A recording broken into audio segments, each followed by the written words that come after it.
Kentucky State University is Frankfort's university. KSU was established in 1886 as a land-grant institution and has trained generations of teachers. Hello, my name is Zach Greenwood. I'm a physical education student here at Kentucky State University. Today I'm bringing you a lesson plan that will be available for most age ranges, but fits best in grade levels 9th through 12th. Volleyball tennis is a multi-person game that will give your students time to work on hand-eye coordination and teamwork with others. Let's get into the lesson plan. As you see above, we have the grade level and the content area, grades 9 through 12. Content area is physical education. The objective of this lesson plan will be the purpose of this activity is to allow students to gain control of the ball, practice hand-eye coordination, and teach students how to move around the ball. We'll go over into our connections here with the Kentucky Academic Standards for Physical Education.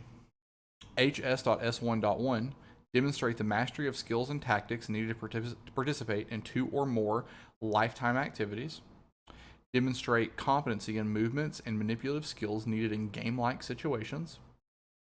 HS.S2.1 use movement concepts and principles to analyze and improve performance of self and or others.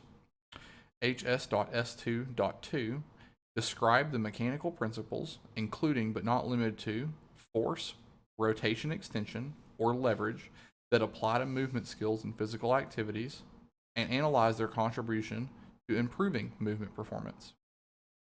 HS.S2.3 analyze the relationship between and among effort, persistence, practice, and improvement as they relate to skills development.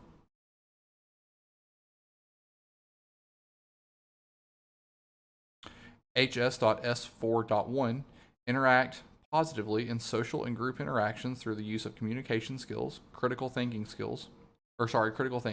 accountability, and leadership in a physical activity setting. Demonstrate respect for others, diversity while participating in sports and or physical activities.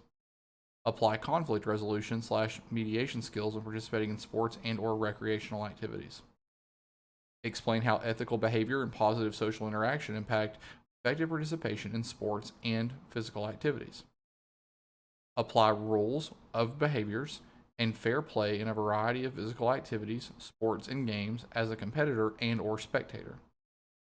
Analyze the value of rules, fair play, cooperation, sportsmanship, teamwork, and conflict resolution in a variety of physical activities, sports, and games.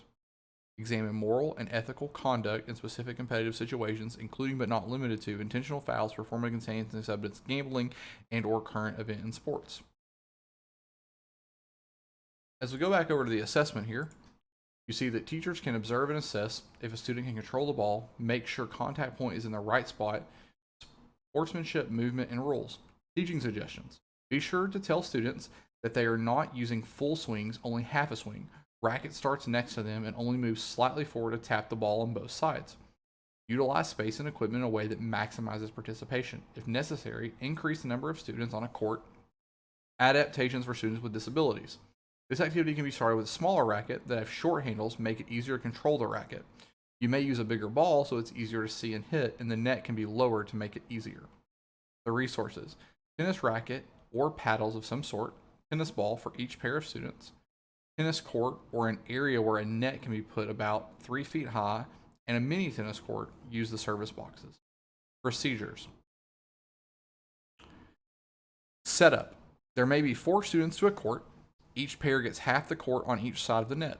The boundary. Service boxes only. If the ball bounces in the alley, past the service line, or in the service box next to them, the ball is considered out. Activity.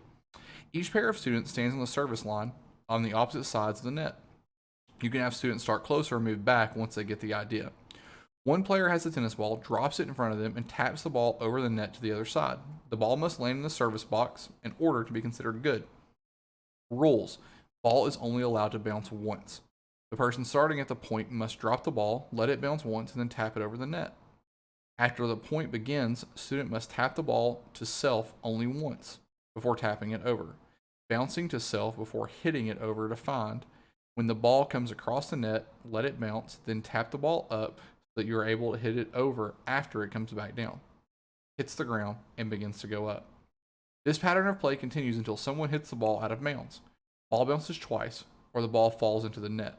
Keeping score. If you wish to keep a score, you may score the game as 1, 2, 3, 4, etc.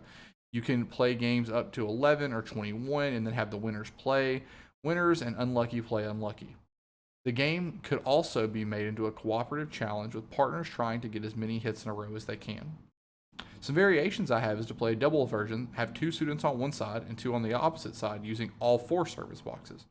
The game begins the same way, but instead of passing it to yourself, you must pass to your partner. The object of this game is to pass the ball after one bounce to your partner, who then must hit it over the net. Use an activity to practice skills for pickleball or eclipse ball. Hope you've all enjoyed this lesson plan. Thank you all for hanging out with me today. Bye.